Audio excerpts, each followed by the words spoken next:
imagine a city being named after a demon? A very good evening, Mr. Toastmaster, fellow Toastmasters, and dear welcome guests.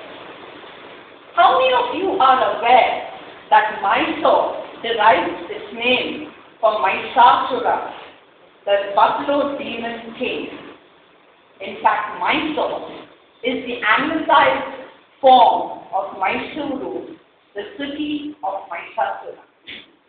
You may ask, who is Mahishasura? Mahishasura is the central figure of the legend of Dasara, the 10-day festival when Mysore comes alive with celebrations and festivities. According to the legend, Mahishasura conquered Indra, the king of gods, and he proclaimed himself as the king of heaven and the universe.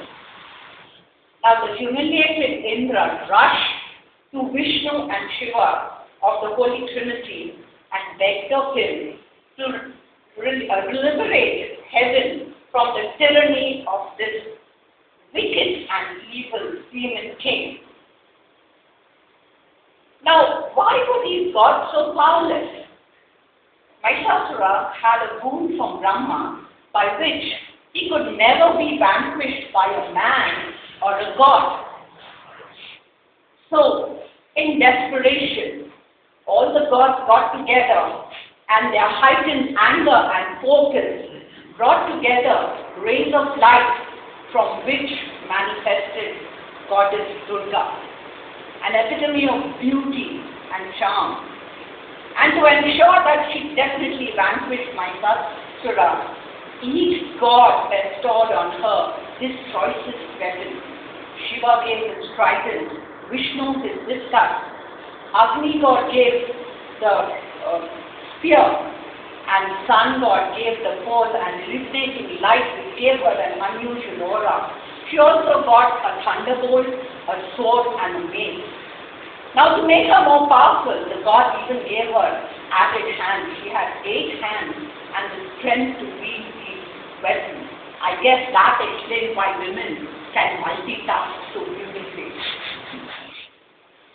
And they beseeched her to go and challenge the demon army. Durga broke out into a blood-curdling roar and a mocking laugh that really demoralized the demon army. But you know, she took 8 days to sort of destroy the weapons, to mutilate them and kill them.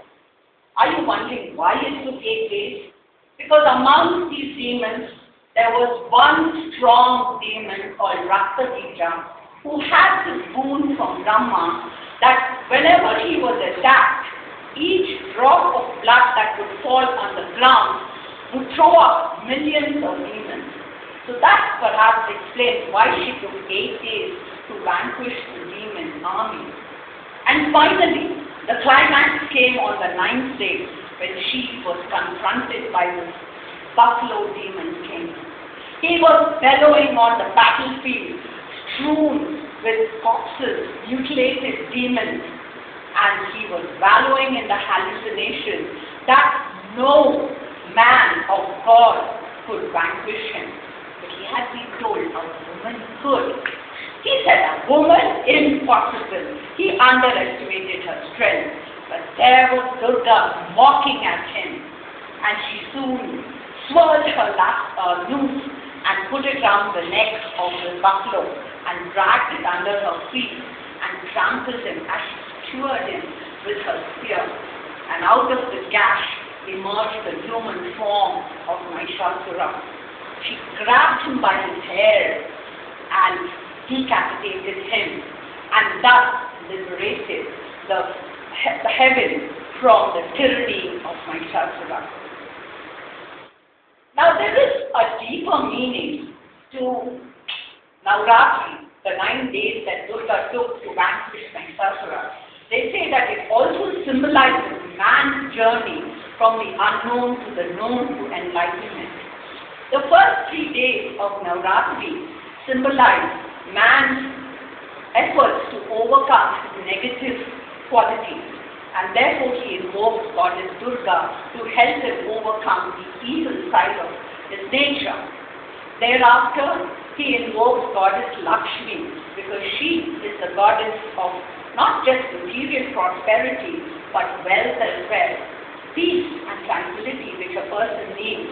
And once he is imbued with all the positive qualities, he is ready to attain supreme knowledge from goddess Saraswati, who is worshipped in the last 3 days of Navratri.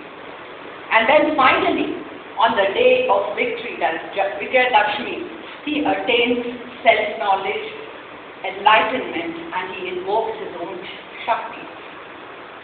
Now Mysore worships Durga in the form of Chamundeshwari, and I guess you understand now why we have the Chamundi Hills, and there is a shrine in honor of goddess Chamundeshwari.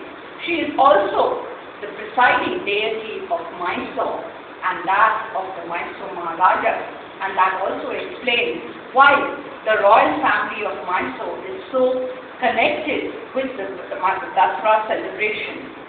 The 10th day is the day of victory, and that's when the grand procession comes out.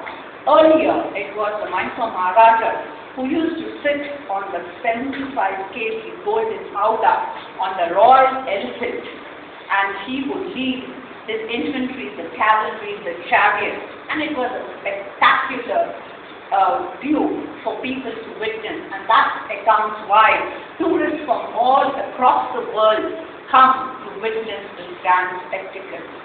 So friends, next year when Dasara comes, do remember to take your friends, and Mysore is always a permanent testimony to say that good always triumphs over evil. Back to you.